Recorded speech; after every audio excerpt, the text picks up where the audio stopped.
कुंभकर्ण को जगाने की तैयारी करो।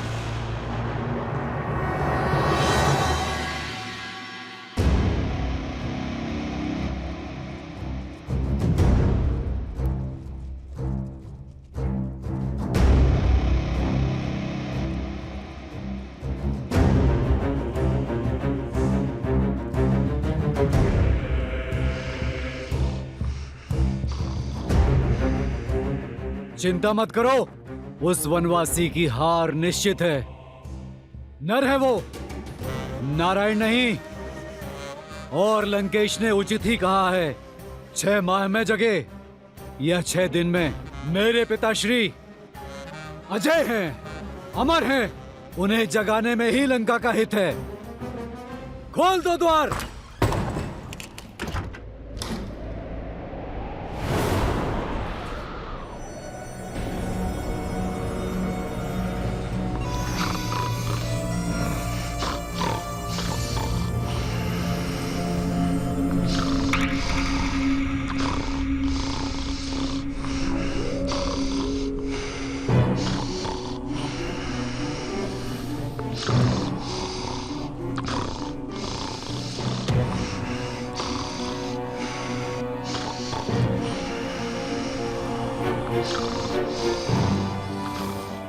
स्वरनाथ से ही टूटेगी अब इनकी गहरी निद्रा।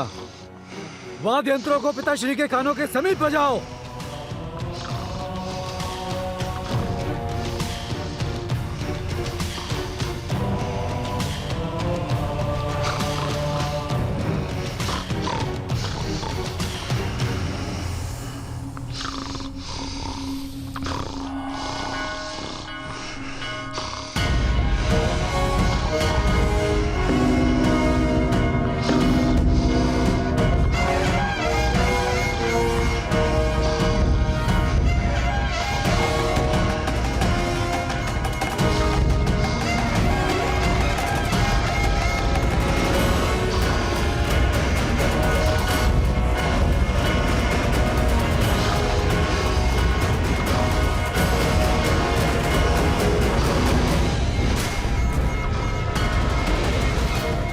स्वर में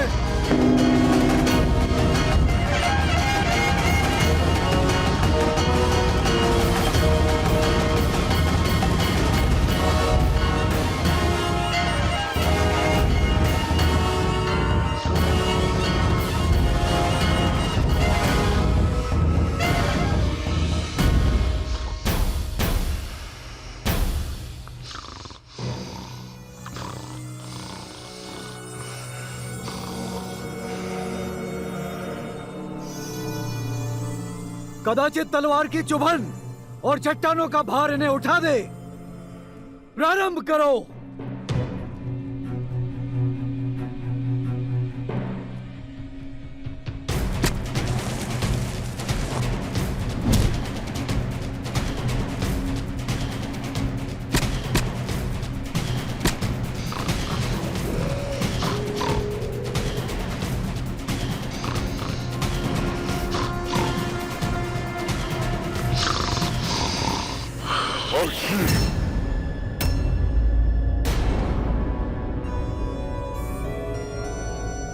ठंडा जल डालो पिताश्री के मुख पर।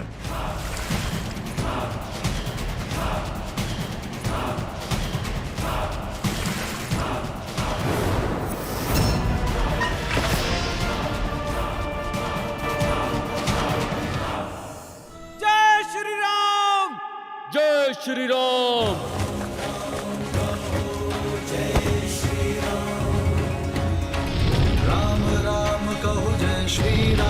दशरथ नंदन राजा राम, राम नाम भजते हनुमान, अवध बिहारी राजा राम। हनुमान काका, अब अगला लक्ष्य क्या है? वहां विस्फोटक सामग्री है जिसका उपयोग निश्चित रूप से हमारे विरोधी किया जाएगा। चलो रावण को उसके ही सजाए व्यंजन का स्वाद चखाते हैं। लंका में हमने प्रवेश किया है, प्रकाश उत्सव तो बनता है।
केवल एक उपाय शेष है, कदाचित उससे बात बन जाए।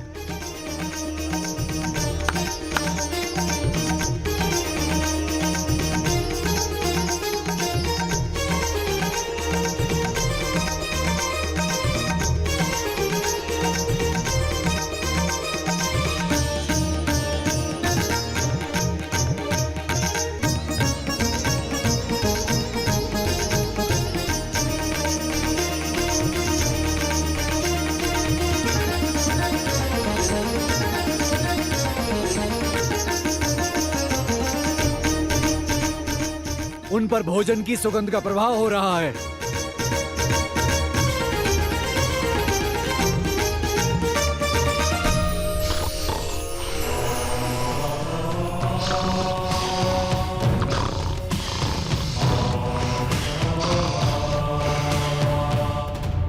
सदा शुभ समाचार लाते हो शार्दुल। क्षमा महाराज, परंतु मैं तो सदैव आपके ही आदेश का पालन करता हूँ महाराज। सब करके देख लिया, गीत संगीत, धुन तान, भोजन की मीठी सुगंध, किंतु आपके भाई की निद्रा है कि टूट ही नहीं रही। उसकी निद्रा को टूटना होगा, जागना होगा उसे। लंका भारी संकट में है। मुझे मेरे कुंभकर्ण की आवश्यकता है। प्रतीत होता है कि इसी दिन के लिए मैंने अपने महाकाय भाई को ब्रह्मा से वरदान दिलवाया था।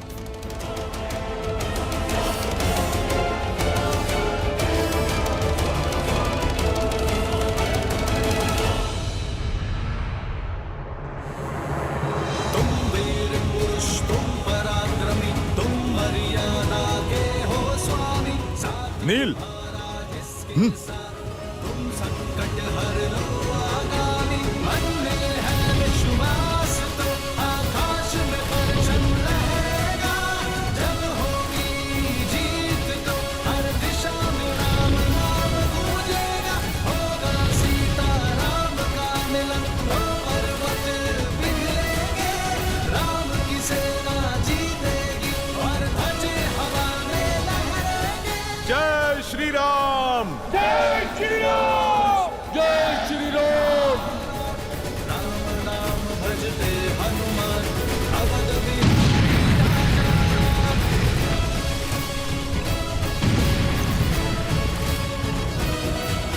जाओ अपने घर परिवार को बचाओ। वो वानर लौट आया है, हाहाकार मचाने हैं।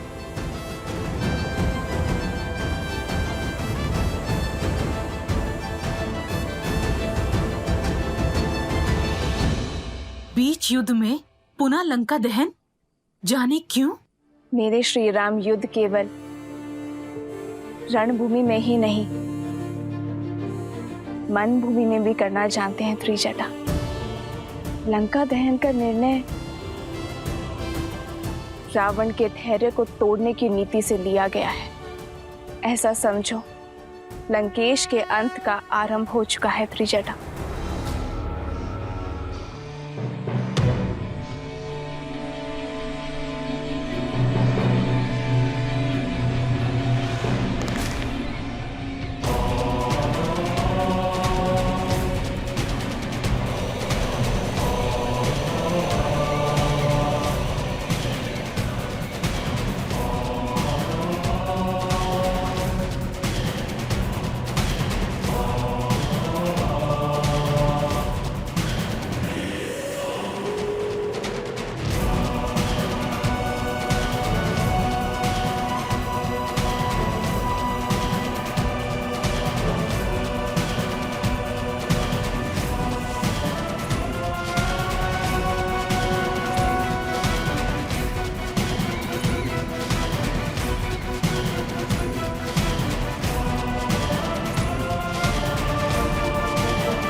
बड़े भैया आप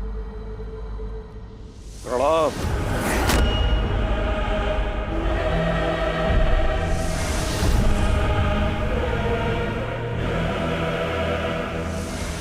मेरी निद्रा की अवधि पूर्ण होने से पहले मुझे उठाया गया है, अर्थात कारण बहुत बड़ा है। क्या लंका पर कोई भारी संकट आ पड़ा है भैया? तुम्हारा संदेह उचित है। लंका की एक ही पुकार है, त्राहिमाम। और इस पुकार का कारण बनने का दुस्साहस किसने किया? कौन है तीनों लोकों में जो मेरे भाई को इतना विचलित कर दे कि मेरे वरदान को भंग करके आपको मुझे उठाना पड़ा? एक वनवासी।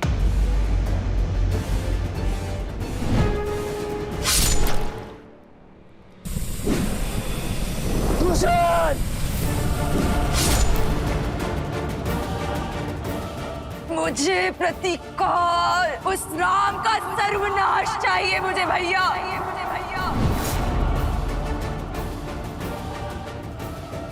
अब मैं तुमसे बलपूर्वक विवाह करूंगा।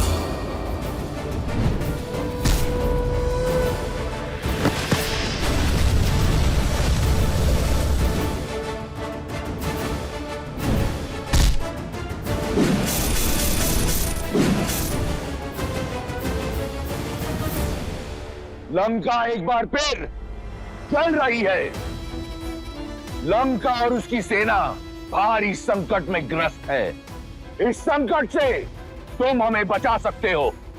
मैं चाहता हूं कि तुम युद्ध भूमि में उस वनवासी और उसकी मरकटों की सेना पर काल बम कर बरसो।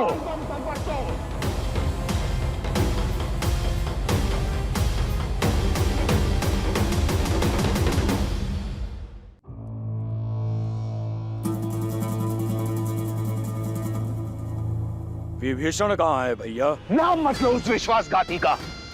जिस समय मुझे उसकी आवश्यकता थी, वो मेरा साथ छोड़ उस वनवासी के चरणों में जा गिरा।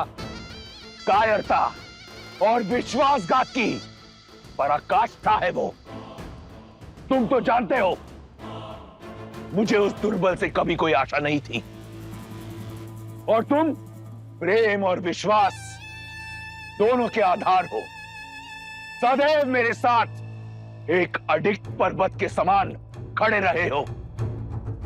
हर युद्ध में, हर स्थिति में सर्वदा मेरे साथ। और वो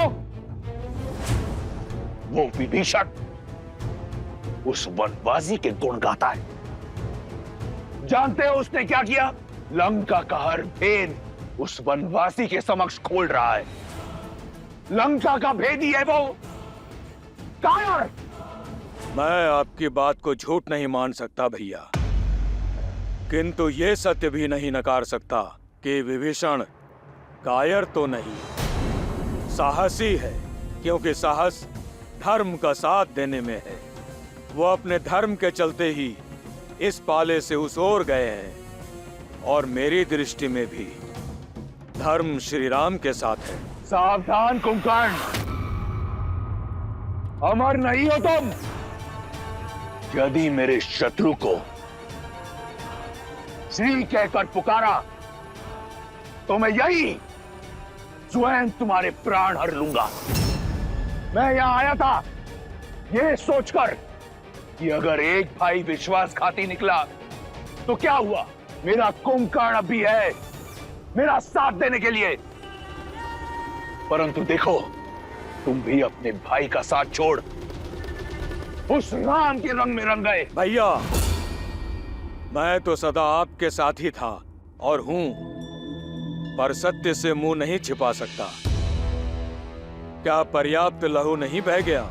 शूर्पनखा का मान भंग हुआ, उसके पुत्र का वध हुआ, मेरे भाई खरदूषण, मारीच मामा, मेरे भतीजे अक्षय कुमार, वीर प्रहस्त, अनेकों शक्तिशाली राक्षस वीर काल की भेंट चढ़ गए। निर्दोष राक्षस सैनिकों से लेकर अबोध वानरों तक सबका संहार हुआ है। पर अब तक आपके विचारों पर वासना का आवरण पड़ा है। किसी और की पत्नी को हथियाने का हट आप पर सवार है। सर्वनाशे संयुक्त पन्ने अर्ध त्याजति सह पंडित। जब सर्वनाश सर पर खड़ा होता है, आधा बचा लेने वाला भी बुद्धिमान होता है। तो आप जैसा विद्वान सत्य नहीं देख पा रहा है?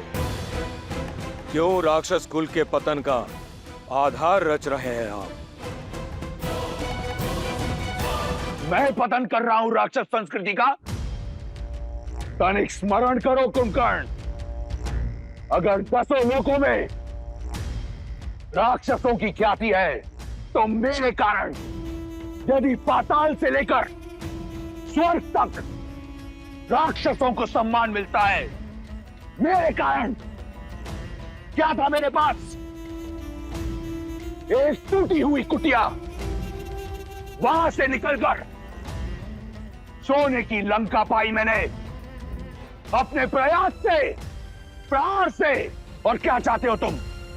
सहस्त्रों वर्षों में संजोया अपना सम्मान माटी में मिला दूं? अपने आत्मविश्वास का समर्पण कर दूं? नहीं। शक्ति का मद आपके ज्ञान को लील गया है भैया। सीता के अपराधी हैं हम, और राक्षसों का हित उन्हें लौटाने में ही है। मुझे तुम्हारे उपदेश की आवश्यकता नहीं है कुंभकर्ण। कर बैठा मैं ये कांड, जिसे मैंने शौर्य समझा तुमने अपराध समझा, तो हुआ अपराध। जिसे मैंने प्रतिशोध समझा तुमने अधर्म समझा, तो हुआ अधर्म। मैंने जो किया सो किया। अब तुम ये बताओ कि तुम क्या करोगे? यहां बैठकर मुझसे वाद विवाद करोगे, या एक भाई की भांति मेरे साथ युद्ध भूमि में उतरकर उस वनवासी और उसके मरकटों की सेना को अपनी वीरता का संदेश दोगे? बोलो।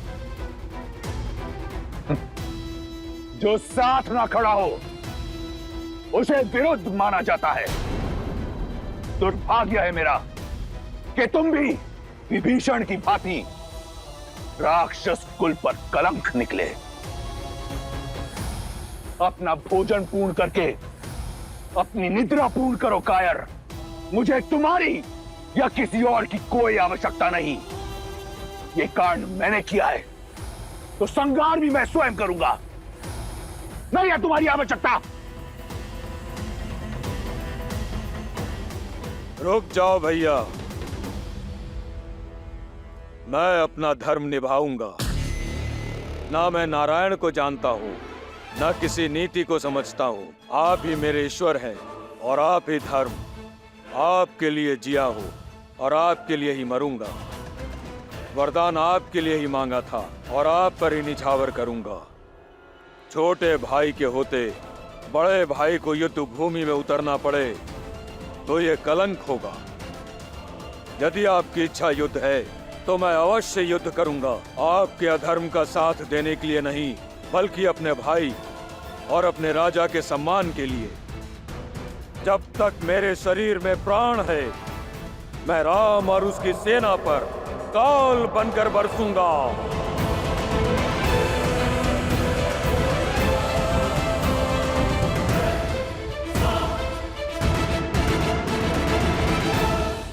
एक भाई होने के नाते आपको समझाना मेरा धर्म था और मेरा कर्तव्य आपके संकट का निवारण करना है। मेरे कटु शब्दों को क्षमा करना बड़े भैया। ये समय बातों का नहीं, बाणों का है। मुझे विजयी होने का आशीर्वाद नहीं देंगे भैया? सहस्त्र वर्ष बीत गए परंतु तुम अपने भाई को न जान पाए। मैं वो रावण हूं जिसके मन में अपने विश्वासघाती भाई विभीषण के लिए भी आयुष्मान भव का आशीर्वाद है। और तुम एक बार निर्णय कर लो तो इस संसार में कौन तुम्हें रोक सकता है?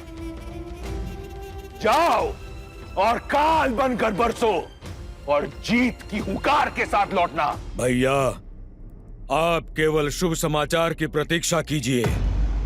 मैं आपका और लंका का मान झुकने नहीं दूंगा। आज इस युद्ध और उस वनवासी का अंत निश्चित है। ये कुंभकर्ण का वचन है भैया। मेरे रक्त का एक एक बूंद आपके लिए लड़ेगा। मेरा एक एक अंग अपने लंकेश को विजय दिलाने के लिए लड़ेगा। विजय भवा, विजय भवा। धरा पर फैलने को आतुर है। अर्थात ये नाद पदचाप है। लगता है दशानन ने 6 माह की निद्रा पूरी होने से पहले ही कुंभकर्ण को उठा दिया। रावण ने अधीर होकर स्वयं अपने विनाश को ललकारा है। अब कुंभकर्ण ना अजय है ना अमर। आपकी योजना सफल हुई प्रभु, किंतु क्षमा प्रभु, वरदान का कवच ना होने के पश्चात भी कुंभकर्ण बहुत बड़ा संकट है। आज बल में उसका कोई सानी नहीं। यदि वो चाहे तो एक ही दिन में हमारी संपूर्ण सेना और इस युद्ध को समाप्त कर सकता है।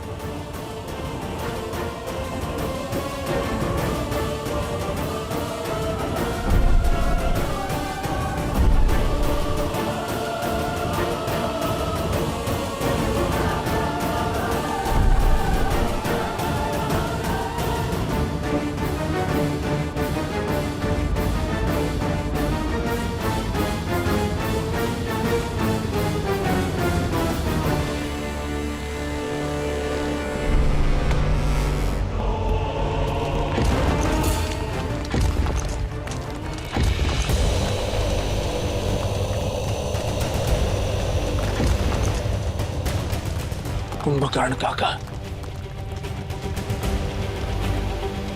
समय से पहले जाग गए।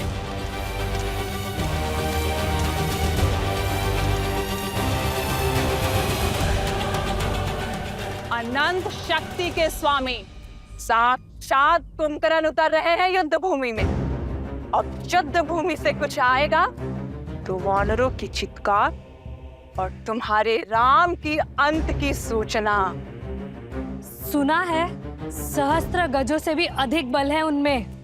अब सूर्यास्त तक ये युद्ध भी समाप्त हो जाएगा और तुम्हारा राम भी। उत्सव मनाने के लिए सज्ज रहो सखियों। लंकेश का सबसे बड़ा बल युद्ध भूमि की ओर जा रहा है। तुम्हें जीत का शंखनाद सुनाई दे रहा है और मुझे हार का नाद। तुम्हें बल का अर्थ दिखाई दे रहा है और मुझे उसमें निर्बलता का अनर्थ। तुम्हें रावण का ताप दिखाई दे रहा है और मुझे श्री राम का तेज। सत्य कहा तुमने। रावण का बल युद्ध भूमि में जा रहा है और अब कभी लौटेगा नहीं।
कहाँ है तुम्हारा श्री राम?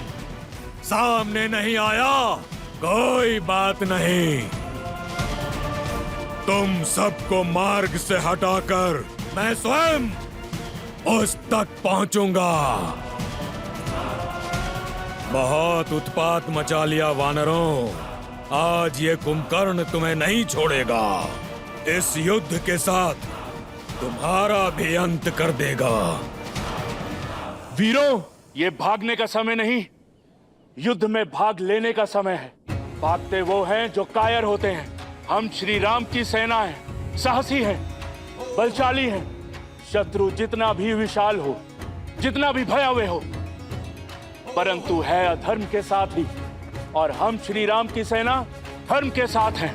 इसीलिए बिना डरे आगे बढ़ते रहो, जीत हमारी ही होगी। जय श्री राम! जय श्री राम! के जहां शौर्य लालिमा छा जाती, राम नाम का गूंजे गान तो मन में शक्ति भर जाती। अंगद!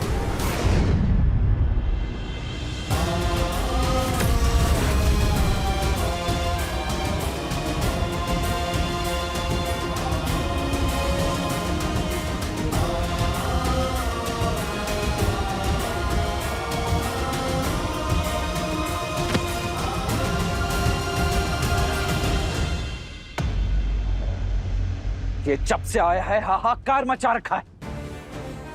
हम किस क्षण की प्रतीक्षा कर रहे हैं भैया? इसकी निद्रा भी पूरी हुई नहीं है। चलिए हम चलकर इससे सदा सदा के लिए निद्रा दे देते हैं। नहीं प्रभु, कुंभकर्ण मेरा भाई है, मैं इसे भली भांति जानता हूं। ये दशानन के साथ अवश्य है, किंतु इसके मन में कोई पाप नहीं। आप केवल एक बार मुझे इसे समझाने का, इससे बात करने की आज्ञा दीजिए। वो धर्म और अधर्म के बीच का भेद जानता है। भाई के स्नेह में कदाचित आप भूल रहे हैं विभीषण जी। इस समय वो आक्रमण कर रहा है और क्रोध की अग्नि समझ को भस्म कर देती है। ऐसे में यदि उसने आप पर आक्रमण कर दिया तो नहीं, इस समय आपका वहां जाना उचित नहीं है। नहीं लक्ष्मण जी, कुंभकर्ण मुझसे बहुत प्यार करता है, वो मुझे कुछ नहीं करेगा। विभीषण का कथन उचित है लक्ष्मण। इस युद्ध का उद्देश्य अधर्मियों का नहीं, अधर्म का नाश करना है। धर्म के मार्ग पर चलने का अवसर तो घोर अपराधियों को भी मिलता है। इस अबुद्धि को भी एक अवसर अवश्य मिलना चाहिए। जाओ विभीषण, और अपने भाई को धर्म के पावन आंचल में आने का अवसर दो, इससे पहले कि अधिक विलंब हो जाए। उसे अन्याय करने से बचा लो।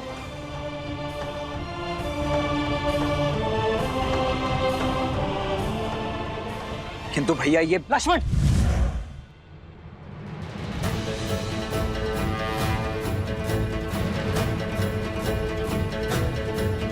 आक्रोश जोश क्रोध का ये क्षण है प्रतिशोध का, ललकार और पुकार का ये क्षण है अति विरोध का। विभीषण को अपना कार्य करने दो लक्ष्मण, हमें इन राक्षसों को रोकना है।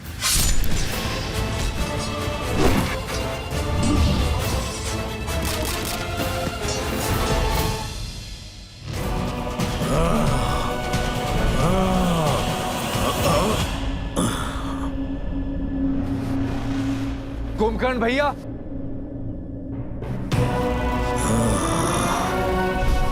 मत छुओ मेरे चरण विभीषण। धर्म के पथ पर चलने वालों को अधर्मियों से आशीर्वाद कहाँ मिलता है? आज भले ही हम दोनों अलग दिशाओं में खड़े हैं, किंतु है तो भाई ही ना। क्या आपने इस छोटे भाई को बात करने का एक अवसर भी नहीं देंगे?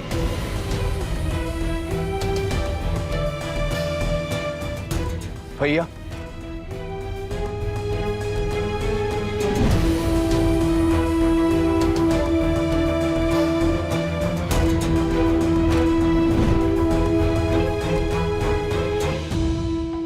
कभी सोचा नहीं था जिस भाई को इतने प्रेम से पाला वही हमारे जीवन लेने को आतुर होगा। युद्ध भूमि में शत्रुओं से जा मिलेगा, विश्वासघाती बन जाएगा। तुमने न केवल लंकेश के पीठ पर प्रहार किया है, बल्कि पूरी लंका के विश्वास को तार तार किया है। अपने भैया के विरुद्ध जाना मेरा निर्णय नहीं, नियति थी। मैं तो केवल वही प्रयास कर रहा था जिसके लिए वचनबद्ध था, जिसका आशीर्वाद मैंने ब्रह्मदेव से लिया था। दशानन भैया ने मेरा तिरस्कार किया तो शीश रावण के विरुद्ध खड़ा होगा, उसे राजद्रोही माना जाएगा, उसे मृत्यु का पात्र माना जाएगा। कितनी ही बार दशानन भैया को समझाने का प्रयास किया कि माता सीता को प्रभु श्री राम को सौंप दे और बचा ले इस राक्षस कुल को, किंतु किसी ने मेरी नहीं सुनी। जब लंका से त्याग दिया गया तो प्रभु श्री राम की धर्म की शरण में आना पड़ा। अद्भुत! धर्म के आवरण पर एक भाई का धर्म छिपा रहे हो विभीषण। लंका से निकाल फेंके तो मेरे समीप आते, माता केकसी के पास जाते या यही बैरागी बन जाते। पर उस वनवासी के पास जाना तो अनिवार्य नहीं था भैया, किंतु इतने वर्ष भैया के साथ उनके साहस का लाभ उठाकर अब साथ छोड़ दिया। यदि भैया ने अधर्म किया है तो उस समय ही उनका साथ क्यों नहीं छोड़ा? जब भैया ने लंका हथियाई थी, कुबेर को निष्कासित किया था, जब तुम चट्टान पर से गिरने वाले थे, भैया छोड़ सकते थे तुम्हारा हाथ, पर नहीं छोड़ा, क्योंकि विष्णु भक्ति सही, परंतु तुम उनके भाई थे। वाद विवाद धर्म अधर्म की बात बाद में, सर्वप्रथम भाई का धर्म निभाना चाहिए था तुम्हें। भैया को नारायण तक ले जाने का संकल्प करने वाले जब अवसर सिद्ध हुआ तो एक नर का हाथ पकड़कर उसे अपना नारायण मान लिए, उसके चरणों में जा छिपे, इसलिए कि उसने तुम्हें लंका का नया राजा लंकेश बना देने का लालच दिया। भैया, आप क्रोध में हैं, किंतु भीतर से आप भी जानते हैं कि आपका ये छोटा भाई स्वार्थी नहीं है। परमार्थ के लिए लंका छोड़ी। मैं भी अपने भैया का शुभ चाहता हूं। यदि आप भी अधर्म के विरुद्ध हैं, तो ये विध्वंस क्यों भैया? मैं साथ होता तुम्हारे विभीषण, यदि तुमने रावण भैया का विरोध लंका में रहकर किया होता, पर तुम लंका की सीमा पार कर शत्रु से मिल गए, और अब ये विरोध नहीं, विद्रोह है, विश्वासघात है लंका से। और मैं जो कर रहा हूँ वो विध्वंस नहीं, सुरक्षा है, निष्ठा है मेरी अपनी लंका और लंकेश के प्रति। भैया, मेरी बात को समझने का प्रयास कीजिए। आपका ये छोटा भाई धर्म की ओर है, और प्रभु श्री राम साधारण मनुष्य नहीं है, साक्षात नारायण का रूप है।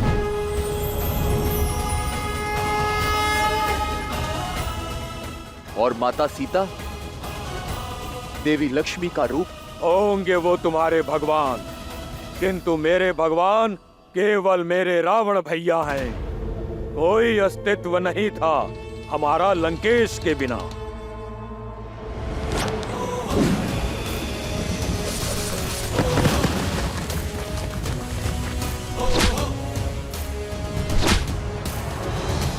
ना मेरे पास तुम्हारी भांति ज्ञान है, ना भैया की भांति बड़ा स्वप्न। मैं केवल इतना जानता हूँ कि मेरा पूरा जीवन दशानन का ऋणी है।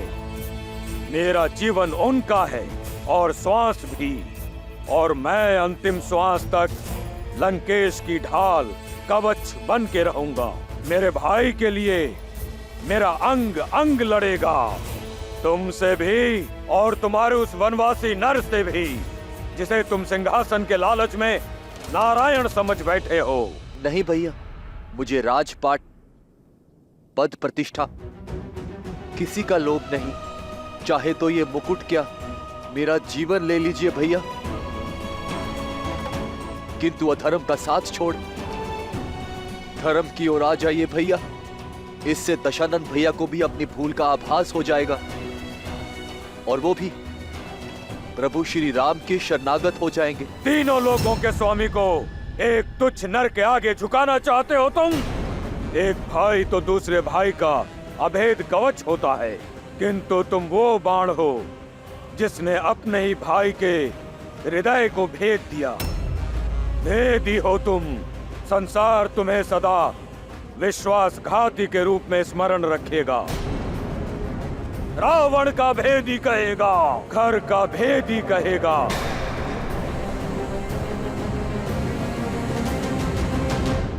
यदि ऐसा है तो स्वीकार है। नारायण भक्ति की सम्मान के लिए मुझे ये अपमान भी स्वीकार है भैया।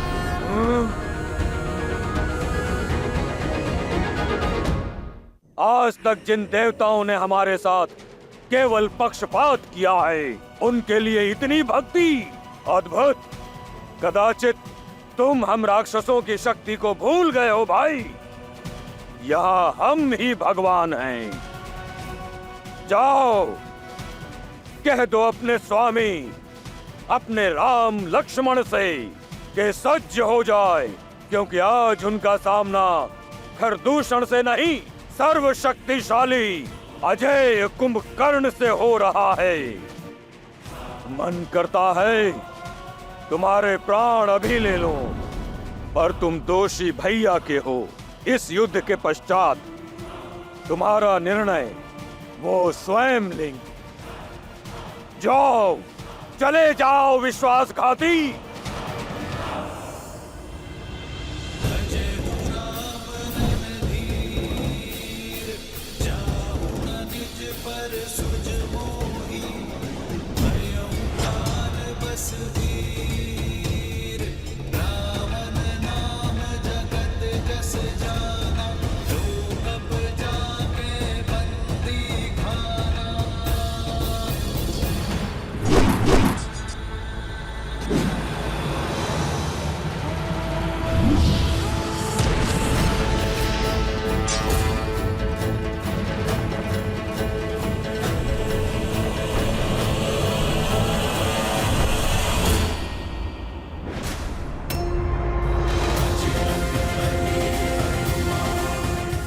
जय श्री राम।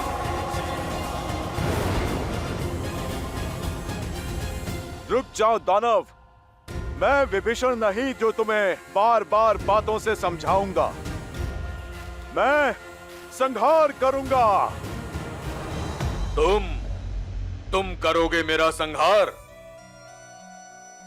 तुम जैसे तुच्छ वानर से लड़ना मेरी क्षमता का अपमान है। जय श्री राम।